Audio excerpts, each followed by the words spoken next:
సంపాదించిన మనీని హ్యాపీ మనీగా మార్చుకోవాలనుకుంటే విజువలైజేషన్ 2.0కి జాయిన్ అవ్వండి. సిగ్మండ్ ఫ్రాయిడ్ ఒకటి ఉంది, అవును, ఒక స్టోరీ ఒకటి ఉంది, గుర్తుందా? మొత్తం బిజినెస్లో అతను బిజినెస్ చేసి మొత్తం లాస్ అయిపోతాడు.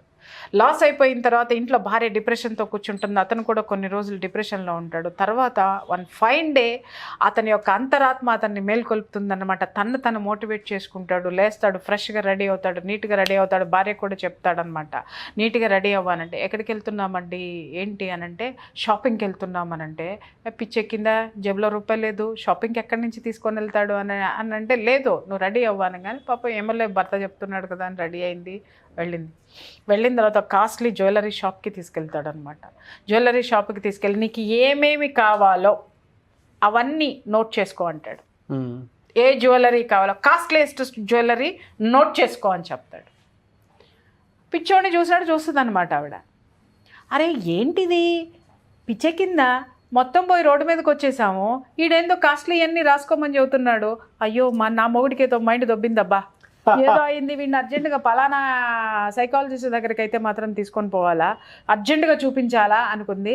కానీ ఏమో డిప్రెషన్లో ఉండి ఏదో చేస్తున్నాడులే, ఏదో మాట్లాడుతున్నాడులే అనుకుంది, రాసుకుంది. నాడు ఇంటికి అని అన్నాడు, ఇంటికి తీసుకొని వచ్చాడు. ఆలోచనలకి పదును పెట్టాడు, మళ్ళీ బిజినెస్ యాటిట్యూడ్ని స్టార్ట్ చేశాడు. 6 నెలల తర్వాత మళ్ళీ అదే భార్యను తీసుకొని అదే షాప్కి వెళ్ళాడు. లిస్టు బయటికి తీసి జేబులో పెట్టుకున్నాడు. ఆ రోజు ఇటు లిస్ట్ ఇటు అని చెప్పేసి జేబులో పెట్టుకున్న ఆ లిస్టు బయటికి తీసి అవే నగలు ఆవిడకి కొనిచ్చాడు. అది జీవితం. Tit for tat. తనలో ఏదైతే మోసపోయి ఉన్నాడో ఆ మోసపోయేటటువంటి యాటిట్యూడ్ తనలో ఏదైతే ఉందో దాన్ని తీసి బయటపడేశాడు. తనలో ఏ టాలెంట్ అయితే ఉందో దాన్ని బ్రతికించాడు. తన ఆత్మవిశ్వాసాన్ని తీశాడు. మనిషి చచ్చిపోయేంత వరకు మనతో ఉండాల్సింది ఆత్మవిశ్వాసం. నాగరాజు గారు పక్కన అమ్మ ఏదో అందని చెప్పి రోజుల తరబడి ఏడ్ చేసి, లేకపోతే పక్కన వాడు ఏదో అన్నాడని రోజుల తరబడి ఇవాళ రేపట్లో నాకు డిప్రెసివ్ కేసెస్ అన్నీ ఇవే వస్తాయి. ఏమండి నేనేమన్నా పక్కన వాళ్ళు ఇలా, నా సొంత ఫ్రెండ్సే ఇలా చేశారండి, లేకపోతే నా సొంత బంధువులు ఇలా చేశారండి, నా సొంత అన్న నాకు ఇలా చేశాడండి. మీకు ఒక విషయం తెలుసా, చాలా ఈ మధ్యకాలంలో నాకు చాలా ఇది చూశాను. తోడబుట్టిన వాళ్ళు బ్యూరోక్రాట్స్ రేంజ్లో ఉంటారండి. వాళ్ళు వీళ్ళని పెట్టని టార్చర్ లేదు, వీళ్ళని చేయని బ్లేమ్ లేదు, వీళ్ళని అన్ని విధాలుగా యూజ్ చేసుకుంటారు అనమాట. ఆ శరీరం ఒక్కటే మిగులుతుంది వాళ్ళకి. ఎలా హౌ టు కమ్అవుట్? పేరెంట్సే ఇలా చేస్తే అంటే వాడు అలా చేసినట్టు నీకు పేరెంట్ ఎందుకు అవుతాడు? ఎలా అవుతాడు? కాడు. వాడికి నువ్వేమీ కానప్పుడు, నువ్వు ఒక అవసరం తీర్చే వస్తువుగా నువ్వు ఉన్నప్పుడు వాడు నీకు ఏమీ కాడు, ఆమె నీకు ఏమీ కాదు. ఎత్తి పక్కన పడే ఫస్ట్ ఆ సెంటిమెంట్ అనేటటువంటి ఆ మెంటల్ స్టేటస్ ఏదైతే ఉందో ఆ స్టేటస్ని డిలీట్ చేయి ఫస్ట్. అప్పుడు నువ్వేంటో, నీ శక్తి ఏంటో, నీ టాలెంట్ ఏంటో, నీ ప్రతిభ ఏంటో బయటకు వస్తుంది, నీ జీవితం ఏంటో నీకు కనపడుతుంది. అంటిల్ అన్లెస్ వాటిల్ని పట్టుకుని వేలాడావో, అక్కడే నువ్వు ఉన్నావో, నిన్ను ఇంకా కుళ్ళబొడుస్తారు, నిన్ను ఇంకా ఆడుకుంటారు. ఎందుకంటే ప్రపంచంలో మనల్ని ఆడుకునే వాళ్ళకి పని పాట ఏమీ లేదు నాగరాజు గారు. వాళ్ళకు ఒక లక్ష్యం లేదు నాగరాజు గారు, వాళ్ళకు ఒక గోల్ లేదు నాగరాజు గారు. వాళ్ళవన్నీ కేవలం కళలు మాత్రమే. ఆ కళలు ప్రాక్టికాలిటీలోకి తెచ్చుకునేటటువంటి సామర్థ్యం వాళ్ళు లేదు నాగరాజు గారు. ప్రాక్టికల్గా వర్క్ చేసేటటువంటి కెపాసిటీ లేదు నాగరాజు గారు. ఆ ప్రాక్టికాలిటీని తీసుకొచ్చే ధైర్యం వాడిలో లేదు నాగరాజు గారు, లేదా ఆమెలో లేదు నాగరాజు గారు. కాబట్టి అవన్నీ ఉన్న నిన్ను చూస్తే నాకు అసూయ, ద్వేషం. అవును. సో దాన్ని నేను పైకి రాలేను, కానీ నేను నిన్ను కిందకు పడగొట్టగలను కదా. ఎస్, ఇది చేసేది ఈ పనికి మాలిన వాళ్ళందరూ చేసేది. ఎక్కడో ఈగో సాటిస్ఫై అవ్వట్లేదు, కానీ పగట్టలు తెచ్చుకోవాలి. చెప్పండి, నువ్వు ఎదగడం, ఎదుటి వాడిని ఏదో చేసేయాలని, why do you waste your time? వాడు ఏదైతే నిన్ను చేయాలనుకున్నాడో, ఏ పతనమైతే నీలో చూడాలనుకుంటున్నాడో 10 రెట్లుగా నీ ఉన్నతిని వాడికి చూపిస్తే అదే పగ. అదే పగ సాధించటం అంటే అదే పగ సాధిస్తా. ఎలా సాధిస్తావు? అరే వాడినేదో చేయాలని నీ పనులన్నీ ఆపుకొని ఆ పెచ్చమొఖాల కోసమో, ఆ చెత్తమొహాల కోసమో నీ టైం ఎందుకు వేస్ట్ చేసుకుంటావు? నీ ఆలోచనల్ని ఒక వెధవ కోసమో, వెధవ ముండ కోసమో ఎందుకు పోతావు నువ్వు? దిక్కుమాలిన దానికోసం ఎందుకు వెళ్తావు నువ్వు? Why do you waste your time and energy? Put your energy for your goals, for your development. నీ అభివృద్ధికి, నీ గోల్ కోసము ముందుకెళ్ళో. అసలు వాళ్ళ థాట్సే నీ బ్రెయిన్లోకి రావద్దు. నీ ఎదుగుదల ఇంకా ఎదుగుతూ ఎట్లా అయితే పోతుందో వాడు చివరికి నోరు మూసుకొని కూర్చోవాల్సిందే. ఇంకా 4 రెట్లు ఎదిగిన తర్వాత లాగి పెట్టి ఒక్కటి పీకినావనుకో 10 మందిలో ఉన్నా కూడా నిన్ను అడిగేటోడు ఎవడయ్యా. అంతేగాని వాడేదో మాట్లాడాలి కదా, పనులన్నీ ఇక్కడే మానేసుకుని అన్నీ ఆపేసుకుని నీ మీటింగ్స్ ఆపుకొని లేకపోతే నీకు ఉన్నాయన్నీ ఆపుకొని పోయి తగువాడడం మొదలు పెట్టావంటే ఆడికి ఒక 10 మంది పనికి మాలిన వాళ్ళు 100 మంది తయారవుతారు. నీ అనకమాల ఒక్కళ్ళు ఉండరు. ఎందుకంటే నువ్వు నిజాయితీకి వెళ్తావు. పోన్లేరా, వదిలేరా.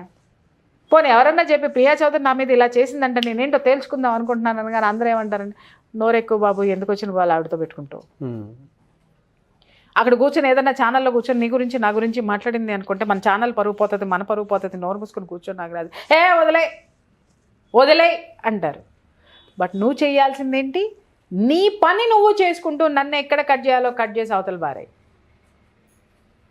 నీ పనిలో నువ్వు ఎదుగుతూ ఉన్నావంటే నేను ఎక్కడ కట్ అవ్వాలో కట్ అవుతా. నీ పని మీద నువ్వు కాన్సన్ట్రేట్ చేసుకున్నావు అని అంటే నాకెక్కడ తగలాలో అక్కడ తగులుతుంది. నీ ఎక్కడైనా సరే మనిషి ఎక్కడ మైనస్ అవుతున్నాడంటే ఈ విషయంలో ఉన్న ఎనర్జీని మొత్తం వాడు అన్న మాటలకో వాడు చేసినటువంటి ద్రోహం మీదో మొత్తం ఎఫర్ట్స్ అన్ని దాని మీద పెట్టేస్తున్నాడు. మెంటల్లీ డిస్టర్బ్ అవుతారు. అదే అంటున్నాను, ఆ మెంటల్లీ డిస్టర్బ్ అవ్వద్దని చెప్తున్నాను. మీరు అనొచ్చు అవ్వకుండా ఎలా ఉంటారు మేడం, మన ఇంట్లో వాళ్ళే కదా, నేను అంత బాగా చూసిన ఫ్రెండ్షిపే కదా, నేను అక్కడ సీట్లో కూర్చోబెట్టాను నువ్వే కదా, నన్ను ఈ విధంగా చేస్తే నేనెందుకు అన్నానంటే పిచ్చోడా, నువ్వు తలుచుకుంటే ఇక్కడ 100 మందిని తయారు చేస్తావురా. నా గురించి ఎందుకు ఆలోచిస్తున్నావు నువ్వు, స్టూపిడ్. ఈగో సాటిస్ఫై అయింది 100%. అలాగే ఇక్కడ నేను కూర్చున్నాను అబ్బా, నన్ను 100 మంది ఆడుకుంటున్నారబ్బా, 100 మంది తిడుతున్నారబ్బా. కోట్లలో నా ఎపిసోడ్ ఎప్పుడు వస్తుందో చూద్దామని ఎదురు చూసే వాళ్ళు ఉన్నారబ్బా. వాళ్ళ కోసం నేనే సబ్జెక్ట్ ఇవ్వాలా అని చెప్పేసి దాంట్లో తలమునకలైపోతానబ్బా. వీళ్ళు ఇదే వాగి వాగి వాగి వాగి వాడు అదే దీంట్లో ఉంటాడు. నేను 1000 మైళ్ళ దూరంలో నేను వెళ్ళిపోతాను, నా ప్రయాణం ముందుకెళ్ళిపోతుంది. నేను ఇక్కడ వాళ్ళకి సమాధానాలు చెప్తూ కూర్చోవాలంటే వాడు నన్ను విమర్శించడానికే రెడీగా ఉన్నాడు, నా పని డిస్టర్బ్ చేయడానికే వాడు రెడీగా ఉన్నాడు. వాడికి నేను ఎందుకు అవకాశం ఇవ్వాలి? నా పని డిస్టర్బ్ చేయడం కోసమే వాడు ఇవన్నీ క్రియేట్ చేస్తున్నాడు. నేను డౌన్లో ఉండడం కోసమే ఇవన్నీ క్రియేట్ చేస్తున్నాడు. వాడు అనుకున్నటువంటి దాన్ని నేను ఎందుకు చెయ్యాలి? అరే అన్నావురా, నువ్వు నన్ను తిట్టినవురా. చాలామంది పడుతూ ఉంటారు, నువ్వు అసలు మొగుడితో కాపురం చేస్తుందా, ఇది పతివ్రత, ఇది ఇదా అని అంటాడు. వాడికి నేను ప్రూవ్ చేసుకోవాల్సిన అవసరం నాకేంది? వాడెవడో పుట్టలో చెదల్లో ఒక పురుగు. ఆ పురుగు ఏదో మాట్లాడిందని అంటే వాడు ఎంత అధమ స్థితిలో వాడి ఆలోచనలు ఉంటే వాడు నా గురించి ఏమీ తెలియకుండా వాడు అంత కామెంట్స్ పెడతాడు. వాడి కోసము నా ఎనర్జీని, నా టైంని వదిలేసి లక్షల మంది ఇక్కడ ఎదురు చూస్తున్నారు, నెక్స్ట్ ఏం చెప్తానా అని. వాళ్ళని నా ధైర్యం ఇది, నా బలం ఇది, నా బలగం ఇది, నేను వీళ్ళ కోసం పని చేయకుండా ఒక చెదపురుగు కోసం నేను పోయానంటే, దాన్ని నాతో తెచ్చుకున్నానంటే నా బుర్రలో దూరేసి నా ఒళ్ళంతా తినేస్తుంది. అవును, ఏం చేయాలా? నా బలం పెంచుకోవాలా? Pest control. ఆ పెస్ట్ కంట్రోల్ ఏంటంటే మన అభివృద్ధి